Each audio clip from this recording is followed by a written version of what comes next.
La Polynésie française. Perdue dans l'immensité de l'océan, ces terres abritent la vie de milliers de personnes, dispersées sur des centaines d'îles. Ce sont des cultures uniques qui protègent leurs traditions, leurs danses, leurs chants et leur identité.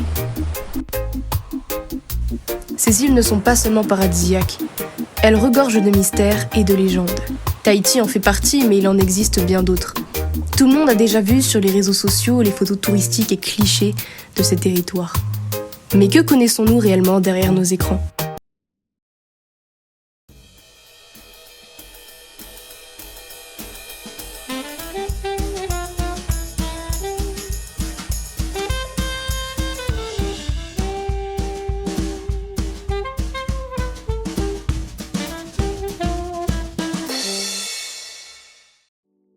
Dans notre vie, on a au moins tous entendu une phrase type du genre « Tu sais, moi, dans ma jeunesse, j'étais un fou.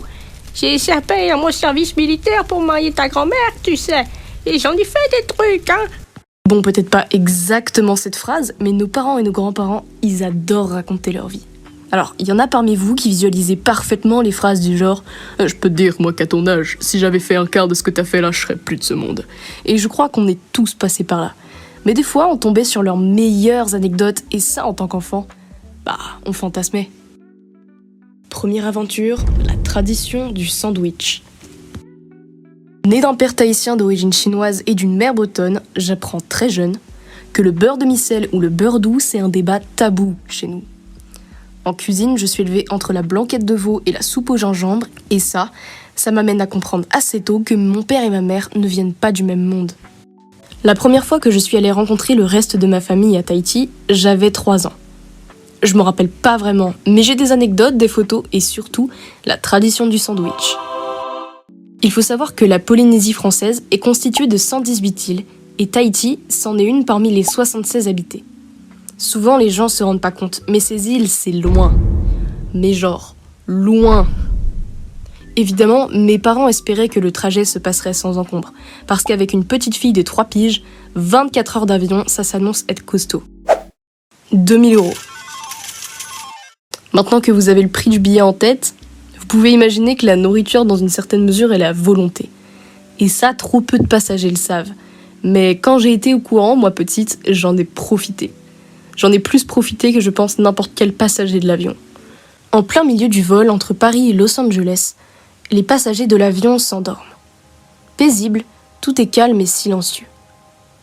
Alors que les couvertures se déplient et que Morphée passe entre les sièges, un petit ninja se lève, enrobé dans sa couverture, et sur la pointe des pieds, il marcha à pas de velours, faisant traîner derrière lui sa polaire. Pénétrant lentement dans les cuisines, il tendit ses petites mains et demanda timidement pour la énième fois son sandwich triangle beurre de cacahuète. La belle et douce hôtesse lui tendit tout sourire le précieux trésor. Et le ninja disparut dans les allées sombres de l'avion. C'est ici qu'est née la tradition du sandwich. C'est ainsi que je suis arrivée à Papeete en pleine nuit, un quartier central de Tahiti. Je ne me souviens de rien.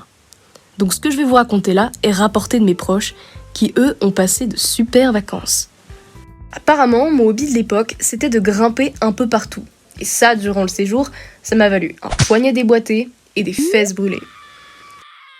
Et c'était qu'un avant-goût parce que j'étais une empotée. Déjà, sans surprise, je savais pas nager. Donc autant dire qu'à Tahiti, fallait pas me lâcher une seconde des yeux. Ah bah là, un courant de traviole, un requin, juste moi qui respire sous l'eau et c'était fini. Autre anecdote décoiffante, j'étais tellement une empotée que je savais apparemment pas comment manger non plus. On était là, tous à table, en train de manger le dessert. Ma grand-mère avait posé des fruits sur la table. Et moi, j'ai pris un truc comme ça. Ça s'appelle un ramboutan.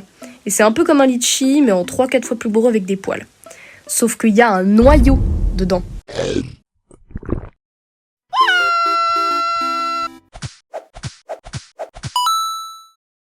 Vous l'aurez compris, si j'ai survécu, c'est un miracle, avec des instincts de survie aussi bas. Et mon voyage s'apparentait plus à une épreuve Koh-Lanta qu'une petite bronzette sous les tropiques. Mais ces vacances ont surtout marqué pour moi mes premiers pas en tant que tahitienne, et surtout mes premières accolades avec mes cousins. Deuxième expédition, le Père Noël en maillot de bain. J'avais 7 ans. C'était pendant les vacances de Noël et j'étais ravie de savoir que j'allais le fêter avec toute ma famille à Tahiti. À l'aller, j'ai repris de ces fameux sandwichs triangles beurre de cacahuète et ils étaient toujours aussi bons. Et la tradition du sandwich était sauvée. Cette fois, j'ai gardé en mémoire quelques empreintes. Je me rappelle la couleur de l'eau, les gros coquillages que je ramassais, les poissons colorés, le goût de la mangue et les cafards dans la douche. Je me rappelle malheureusement aussi très bien d'un épisode de Scooby-Doo que j'avais regardé avec mes cousins et qui m'avait terrorisée. Quand on était chez une de mes tatis, après le petit déjeuner, mes cousins et moi, on fonçait dans le canapé pour regarder la télé.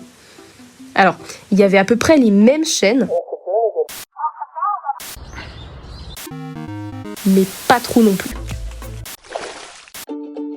Ce Noël-là, j'ai eu des crayons de couleur. Et j'étais contente parce que je savais la chance que j'avais d'être dans les îles auprès de ma famille.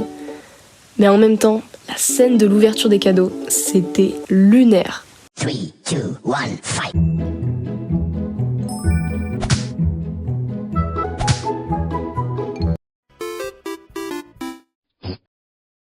Après ces moments de fête en famille, le voyage était fini.